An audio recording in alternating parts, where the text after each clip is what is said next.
Bismillahirrahmanirrahim. Qala al-mu'allif rahimahullah wa nafa'ana bihi wa bi'ulumihi fid dharain amin. Wa ma'nal masalihil mursalati al-masalihul lati lam yushhad laha minasy syar'i bil butlani wala bil itibari nasun muayyanun. Makna dari maslahah mursalah adalah kemaslahatan allati lam yushhad laha minasy syar'i bil butlan, yang tidak disaksikan dari syarak atau dari ajaran agama, bil butlan sebagai sesuatu yang batil, wala bil itibari dan tidak dengan cara membayangkannya, tidak ditemukan, tidak disaksikan nasun muayyanun, nas atau ayat hadis yang jelas, ayat hadis yang rinci, yang eksplisit istilahnya. Wa mahallun nazai fil amali biha, adapun tempat perselisihan dalam mengamalkan maslahat mursalat idza sadafat dalilan akhara, ketika menghadapi maslahat mursalat akan dalil lain min nasin au qiyasin, dari nas Quran atau dari qiyas. Wa mithalu dzalika ad-darbu lil istintaq, contoh dari khilaf atau pertentangan penggunaan maslahat mursalat adalah memukul dalam rangka menginterogasi. Istintok itu curiga kemudian ditanya-tanyain. Memukul lil istintok untuk menguji atau menginterogasi. Bituh mati karena kecurigaan, bisa rokoti dalam pencurian. Qad qala bijawazihi malikun. Sungguh telah berkata tentang bolehnya istintok, bolehnya memukul siapa Malikun, Imam Malik, wa yukhalifuhu ghairuhu, dan juga menyalahi akan Imam Malik siapa ghairuhu, selain Imam Malik. Maksudnya berbeda pendapat dengan Imam Malik. Lianna hadhihi maslahatun tu'ariduha ukhra, karena sungguhnya ini adalah sebuah kemaslahatan yang bisa dipertentangkan oleh bentuk yang lain. Wahya maslahatul madrub, yaitu kemaslahatan orang yang dipukul. Liannahu rubbama yakunu bari'an, karena sesungguhnya orang yang dipukul boleh jadi dia bari'an, adalah orang yang bebas. Wa tarkut darbi fi mudnibin, dan tidak memukul orang yang dosa atau salah, tidak memukul orang yang salah itu ahwanu, lebih ringan atau lebih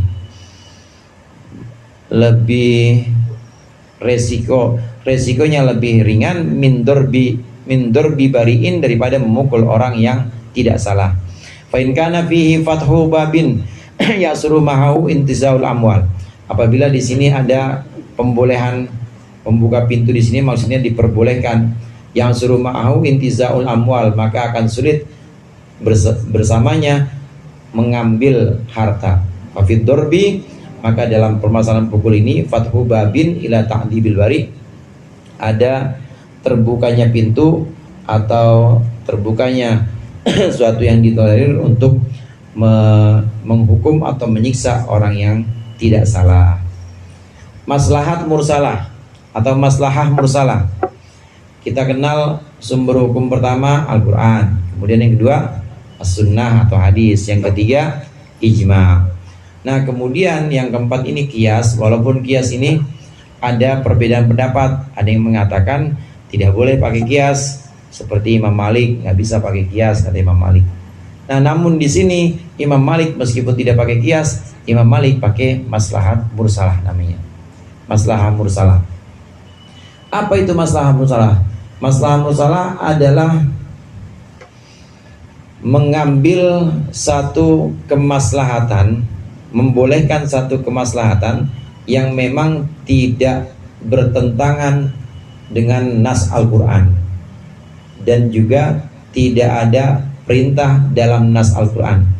Jadi disuruh dalam Al-Quran dan hadis pun nggak ada suruhannya secara eksplisit, larangannya pun juga nggak ada, cuma di situ ada kemaslahatan, namanya maslahah mursalah. Nah maslahah mursalah boleh digunakan selama itu menyangkut hal yang sifatnya untuk kemaslahatan umum. Kalau untuk kemaslahatan pribadi nggak boleh. Kemudian maslahat mursalah ini boleh digunakan kalau memang tidak bertentangan dengan nas Al-Quran. Contoh yang pernah dilakukan oleh ulama, ulama masa awal salaf, yaitu Khulafaur Rasyidin. Khulafaur Rasyidin yang 4 itu, saudara, itu semua ulama semua, orang-orang alim.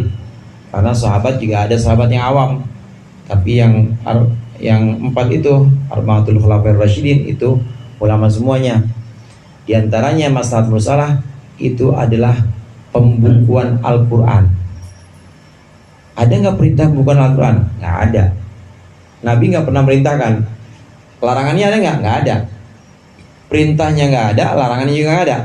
Secara eksplisit yang nyuruh, Nabi nyuruh membukukan Al-Quran nggak ada. Tapi Nabi ngelarang bukan Al-Quran nggak ada secara eksplisit. Nah, di situ ada kemaslahatan supaya Al-Quran tetap terjaga. Dikala orang-orang sudah banyak yang tidak hafal Al-Quran, tapi masih ada dokumentasinya, maka itu dianggap boleh. Itu namanya maslahah mursalah contohnya. Contoh lagi maslahah mursalah kalau di zaman sekarang di Indonesia nih misalnya.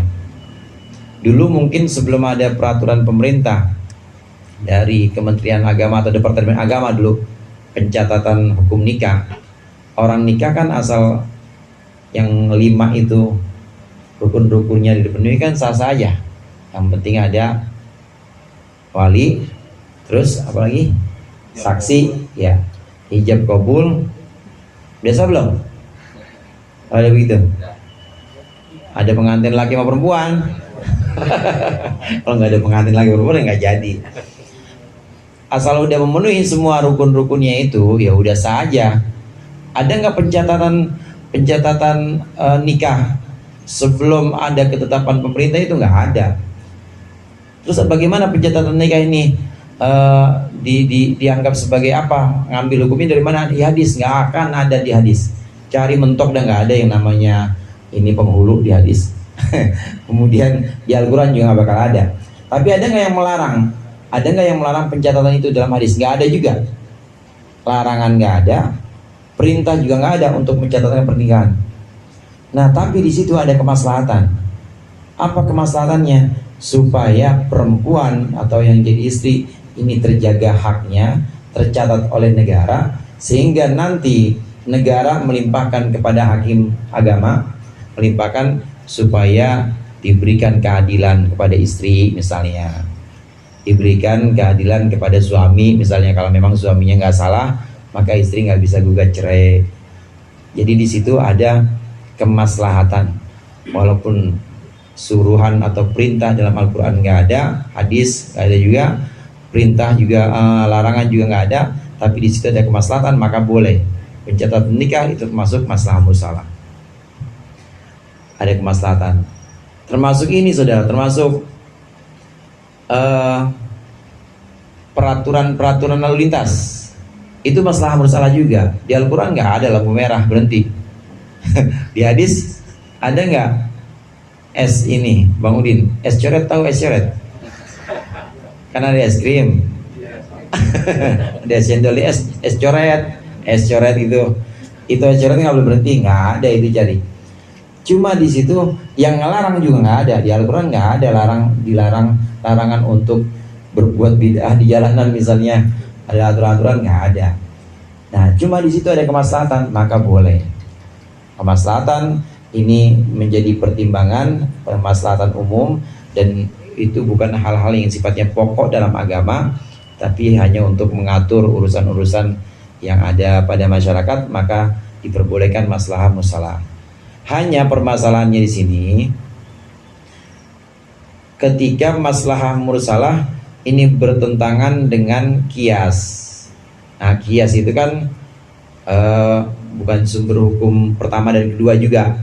Ketika dia bertentangan dengan kias atau bertentangan dengan bertentangan dengan nas lain.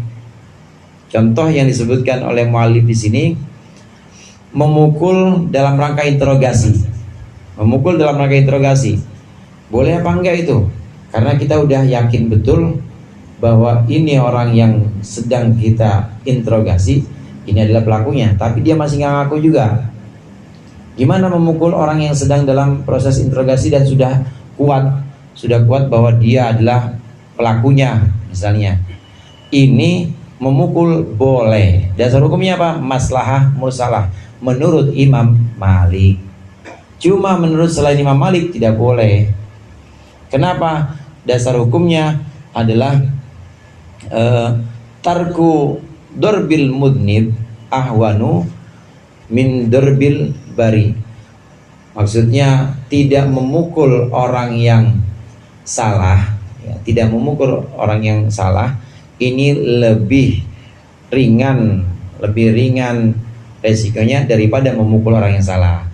Contoh misalnya, dia kalau kita pukul ternyata dia orang yang nggak salah, itu kan justru dosanya ke kita. Nanti di akhirat itu bisa minta ini dia pengadilan, dituntut kita. Nah tapi kalau kita tidak memukul orang yang salah, itu enggak. Kita tidak memukul orang yang salah karena memang nggak ada bukti-bukti, belum ada bukti yang nyata, maka kita nggak dapat dosa. Kenapa? Orang belum ada bukti. Jadi lebih tetap resikonya ini lebih rendah untuk tidak memukul orang yang salah daripada memukul orang yang tidak salah. Ini yang dimaksud dengan maslahat mursalat. Ada pertentangannya juga. Ada pertentangan ketika dihadapkan dengan pendapat lain atau dengan kias. Kalau kita memukul orang yang lagi diinterogasi padahal dia nggak salah, maka kita yang salah. Terus lebih baiknya bagaimana? Lebih baiknya tidak usah memukul. Nah ini menurut pendapat selain Imam Malik. Jangan dipukul, orang belum tentu salah dia, jangan dipukul. Nanti kalau kita memukul maka akan sulit. Kalau urusannya urusan apa namanya, perdata, harta benda misalnya, maka kita mengambil denda atau menetapkan denda kepada ini orang yang kita curigai, berarti kita mengambil harta yang tidak seharusnya dari dia. Nah kalau hukumnya pidana, ini berarti kita menghukum atau memberikan sanksi kepada orang yang tidak salah. Maka ada pertentangan pendapat, ada perbedaan pendapat dalam masalah musalah ini. Wa min dzalikal mafqudu zawjuha idzan darasa khabar mautihi wa hayatihi. Termasuk dari masalah musalah yang dipertentangkan, al mafqudu zawjuha adalah orang yang hilang suaminya, perempuan yang suaminya hilang, idzan darasa khabar mautihi, ketika sudah hilang kabar kematian suaminya, wahayatuhu, dan juga hidupnya suaminya. Faqad intadarat sinina wa tadarrat bil uzubati. Dan perempuan ini, istri ini sudah menunggu beberapa tahun. Wal mar'atu tubaidu haiduha sinina, dan perempuan ini mulai menjauh haidnya, maksudnya sudah mulai jarang-jarang, sinina beberapa tahun. Wa tawaqat iddatuha bin nikah, dan juga tertunda iddahnya dalam nikah. Wa baqiyat mamnu'atan minan nikahi, sedangkan dia itu tersisa atau dia itu masih tercegah dari nikah. Akhadha Malikun bi ra'i Umar fihima. Imam Malik mengambil pendapatnya sahabat Umar dalam kedua kasus ini. Faqala, maka berkata Imam Malik, tungkahu zaujatul mafqud ba'da arba'in sinina. Istri yang hilang suaminya ini boleh dinikahi setelah 4 tahun. Min qita'il khabari, sejak dari hilangnya kabar suami. Wa tu'taddu, ini kasus yang pertama. Kasus yang kedua, wa tu'taddul mumtaddu tuhraha bi thalathati asyurin. Dan dihitung iddahnya siapa al-mumtaddu, orang yang menunggu masa iddah.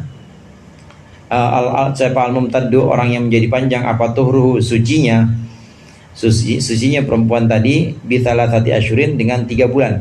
Bada yamurru 'alaiha muddatul hamli, setelah lewat darinya mudahnya masa atau masa orang hamil, wa hiya tisyatu asyurin, yaitu 9 bulan. Fal majmu'u sanatun, maka keseluruhannya adalah 1 tahun. Ya 9 tambah 3 kan 12. Ra'u fil ula maslahataz zaujah. Para ulama menjaga dalam kasus yang pertama kemaslahatan istri. Walam yura'u maslahataz zaujil ghaib, tetapi tidak menjaga kemaslahatan suami yang hilang. Wara'u fitaniyah, dan ulama menjaga dalam kasus yang kedua kemaslahataz zaujati, kemaslahatan istri, minal mukhalafati linnas sharih, dari menyalahi nas yang jelas. Wa huwa qauluhu ta'ala, yaitu firman Allah Ta'ala, wal mutallaqatu yatarabbasna bi anfusihinna thalathata quru. Orang yang ditalak itu menunggu dengan dirinya sendiri thalathata quru, 3 masa sucian. Wa hiya lam tasil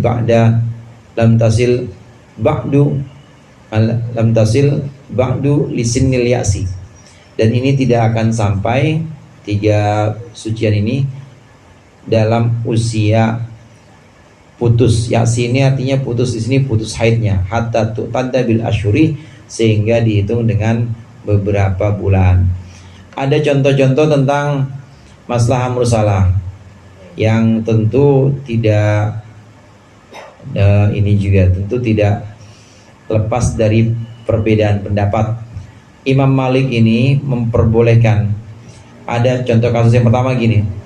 Ada seorang laki-laki suami hilang. Nah, kemudian tidak ada kabar jelas apakah dia mati, apakah dia masih hidup. Kalau mati kan ketahuan. Kalau mati kan iddahnya berapa? 4 bulan 10 hari. Ya, iddahnya 4 bulan 10 hari.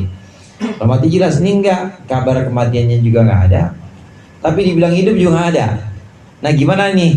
Ini nggak ada dalam nas Al-Quran, nggak ada dalam nas hadis, nggak ada nas yang pasti ketentuan ini.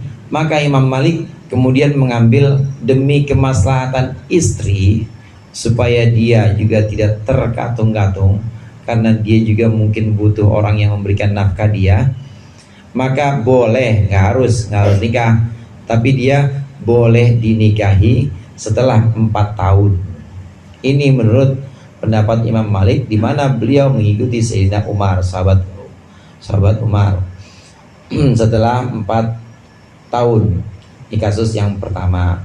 Nah, di sini ada kemaslahatan buat istri, tapi tidak ada kemaslahatan buat suami.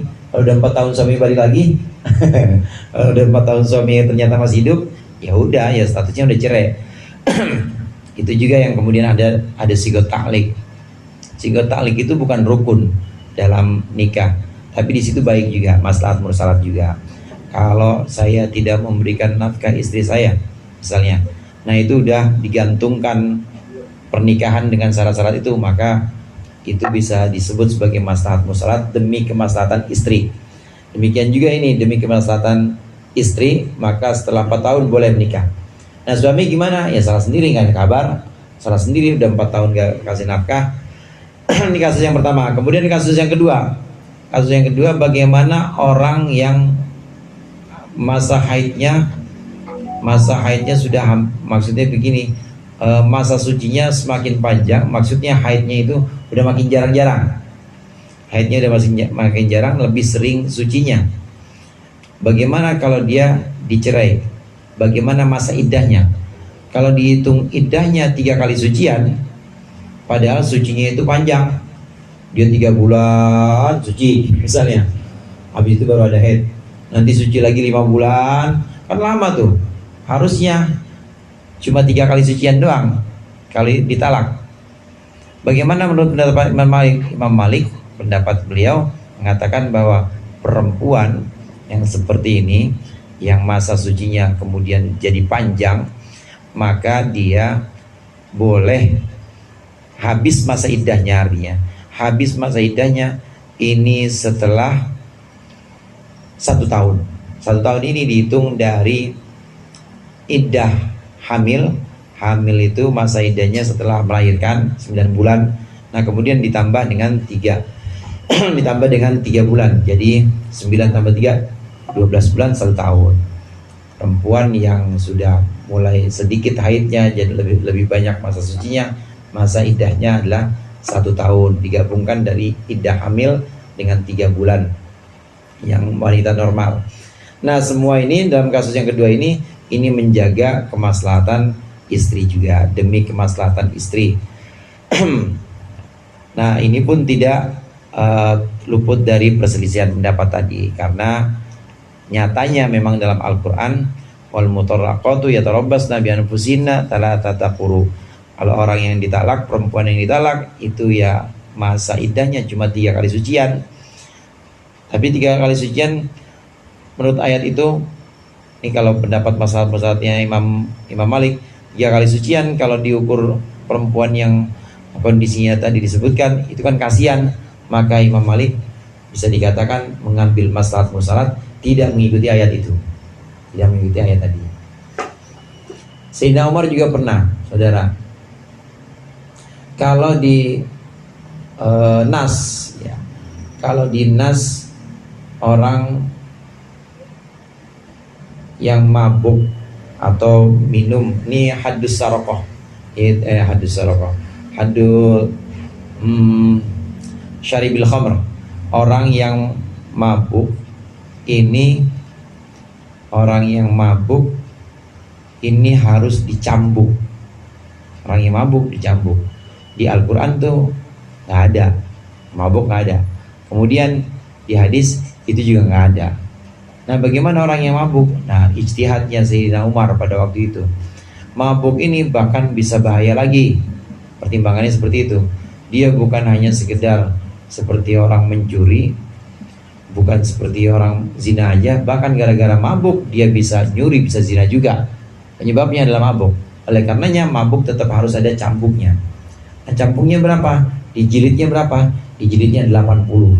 Nah, ini juga maslahah mursalat juga. Maslahah mursalat ini ditetapkan demi kebaikan atau demi kemaslahatan umum, di mana dalam Al-Quran belum ada, dalam hadis belum ada, tapi diciptakan demi kemaslahatan umum. Wal khulasatu annal maslahatul mursalah maslahatun turja'u ila hifdzi maksudin syar'iyyin, wallahu a'lam bishawab. Mudah-mudahan bermanfaat. Lebih kurangnya mohon maaf. Wallahul muwaffiq ila aqwamit thoriq. Assalamualaikum warahmatullahi wabarakatuh.